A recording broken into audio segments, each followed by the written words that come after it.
कृष्ण और सजे हुए बादल। वृंदावन में सावन की पहली बारिश होने वाली थी। आकाश में रंग बिरंगे बादल इकट्ठा हो रहे थे। कोई मोरपंखी नीला, कोई गुलाबी, तो कोई सुनहरी धूप से चमकता हुआ। पूरा आकाश मानो किसी देवता की पिचकारी से सजा हो। छोटे नटखट कृष्ण अपनी बांसुरी बजाते हुए यमुना किनारे बैठकर इन बादलों को निहार रहे थे। उनके मन में एक बाल सखा की तरह जिज्ञासा जाग उठी। अरे, ये बादल इतने सजे धजे क्यों हैं आज? उन्होंने बाल सुलभ मुस्कान के साथ आकाश की ओर देखकर कहा।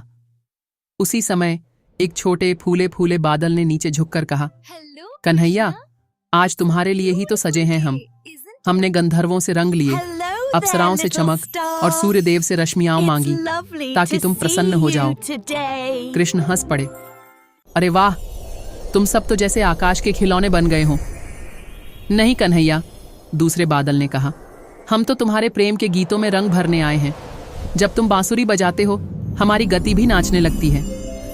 कृष्ण ने अपनी बांसुरी उठाई और एक मधुर राग छेड़ दिया।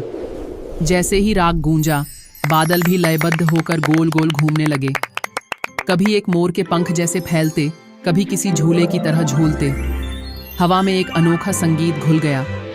ब्रज की गायें रुक गईं, बछड़े उछलते कूदते वहीं आ गए और गोपियां भी बाल कृष्ण को निहारती रह गईं। तभी एक इंद्रधनुष बादल से निकला और कृष्ण के सिर पर आ खड़ा हुआ। कृष्णा, उसने कहा, क्या मैं तुम्हारे मुकुट का हिस्सा बन सकता हूँ? मोर पंख के पास थोड़ा और रंग जोड़ दूं? कृष्ण मुस्कुराए। तुम तो स्वयं भगवान की चित्रकारी हो। आओ, मेरी लीला में रंग भर दो। इंद्रधनुष उनके चारों ओर घूम गया और हवा में रंगों का एक नया रास रच गया। तभी एक उदास काला सा बादल पीछे से धीरे धीरे आया। वह बाकी बादलों से अलग था, ना उसमें चमक थी न रंग। वह चुपचाप सबसे पीछे छिपा हुआ था। कृष्ण ने उसकी ओर देखा और पुकारा, अरे, तुम क्यों नहीं नाचे, क्यों नहीं मुस्कुराए? काला बादल बोला, मैं तो केवल वर्षा लाता हूं, सजना नहीं आता मुझे। सब मुझे डरावना कहते हैं। कृष्ण उसके पास गए और बोले, तुम सबसे सुंदर हो।